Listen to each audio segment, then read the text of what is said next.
అవన్నీ రాకుండా మరి ఈయన రాకుంటే మరి మిగతా 10 మంది ఏమన్నా పంపిస్తాడా? ఆ 10 మందితో ఏమన్నా ప్రజాస్వామ్యబద్ధంగా కనీసం ఆ 10 నియోజకవర్గాల సమస్యల ప్రస్తావన కోసమన్నా 10 మంది మిగతా ఎమ్మెల్యేలు వస్తారా? వాళ్ళని కూడా రానివ్వడా? మరి అవన్నీ కూడా స్పష్టత ఇచ్చింటే బాగుండు కదా పొద్దున.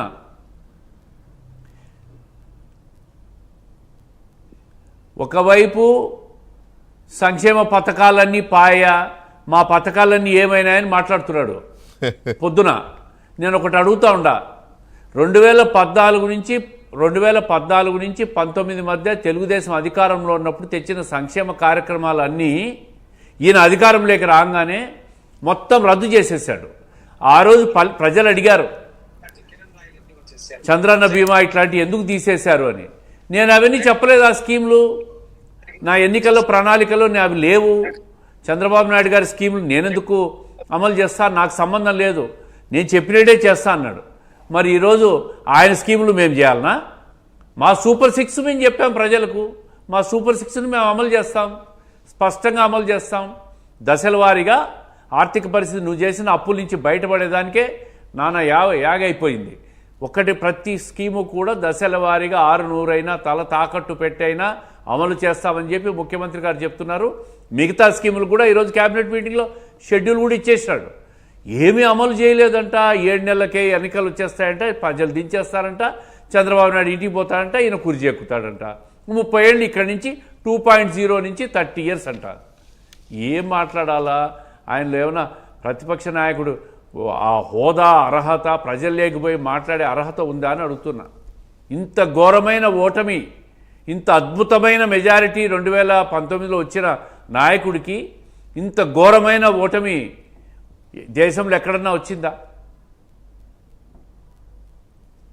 ఈరోజు ఈయన తెలుగుదేశం పార్టీ గురించి 7 నెలల్లోనే అధికారం పోయి ఇప్పటికీ నేను ముఖ్యమంత్రి అనుకుంటున్నాడు. ఆయన భాష, ఆయన పదజాలము, మరి ఆయన ఇష్టం, ఆయన విజ్ఞతకే వదిలేసేయాలి.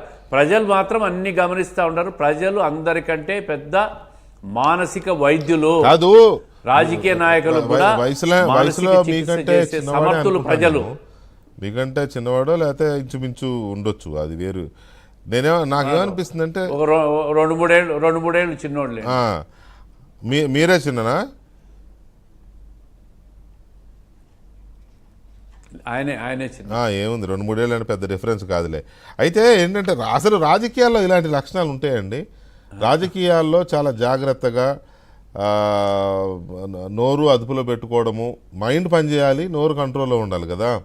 అవి పెట్టుకొని ప్రజలకి దగ్గరగా ఉండడం, ప్రజలతో మంచిగా ఉండడం, ఉన్నట్టు నటించడం, కనీసం అట్లీస్ట్ ఏమీ లేకుండా ఎంతసేపు ఇలాంటి తిట్టిపోసుకుంటూ ఆడిపోసుకుంటూ ఈ రాజకీయాలు చేస్తే ఈయన రాజకీయ లక్షణాలు ఉన్నాయి ఈయన దగ్గర.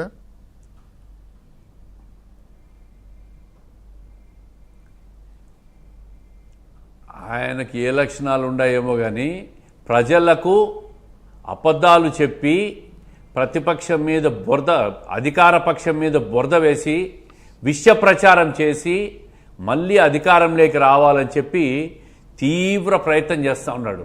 అసలు ఆయనకి ఎన్నికలు ఎట్లొస్తాయి? ప్రజలకు ఏమైనా మొన్న ఎప్పుడో జమిలీ బిల్లు పెట్టేసరికి జమిలీ వచ్చేస్తా ఉందని చెప్తా ఉన్నాడు. 2 నెలలే అన్నాడు. 2 నెలలే జమిలీ వచ్చేసింది, 2 ఏళ్లకంతా మన ముఖ్యమంత్రి అంటాడు. ఈరోజు ఇప్పుడు మళ్ళా 7 నెలలు అధికారం 7 నెలలు అయింది, అది ఎన్నికలు అయిపోయి ఇప్పుడు మళ్ళా ఎన్నికలు వచ్చేస్తున్నాయి, నేను ముఖ్యమంత్రి అయిపోతున్నా 2.0 అంటాడు. ఇంకా 4 సంవత్సరాల 5 నెలలు ఉన్న ఎన్నికలకు. అది భారత రాజ్యాంగం ప్రకారం 600 అయినా 106 అయినా ప్రపంచం తలకిందులైనా 4 సంవత్సరాల 5 నెలలు తెలుగుదేశం పార్టీ అధికారంలో ఉంటుంది. మళ్ళీ 2029లో ఇదే కూటమి ప్రభుత్వం అద్భుతమైన మెజారిటీతో మళ్ళా వస్తాం. మేము పోలవరం పూర్తి చేస్తున్నాం, అమరావతి పూర్తి చేస్తున్నాం, రాయలసీమకు నీటిపారుదల ప్రాజెక్టులు పూర్తి చేస్తున్నాం, సంక్షేమాన్ని అమలు చేయబోతున్నాం. దాంట్లో ప్రజలు ఖచ్చితంగా ఒక మంచి పరిపాలనా దక్షుణ్ణి ఓటేశారు. కూటమి ప్రభుత్వానికి కేంద్ర రాష్ట్ర ప్రభుత్వాలు డబుల్ ఇంజన్ సర్కార్ నడుస్తూ ఉంది. అన్ని రకాలుగా పెద్దన్న పాత్ర పోషిస్తూ రాష్ట్రాన్ని ఆర్థికంగా కష్టాల నుంచి గట్టెక్కించడానికి భారతీయ జనతా పార్టీ ప్రభుత్వం పైన ఉంది.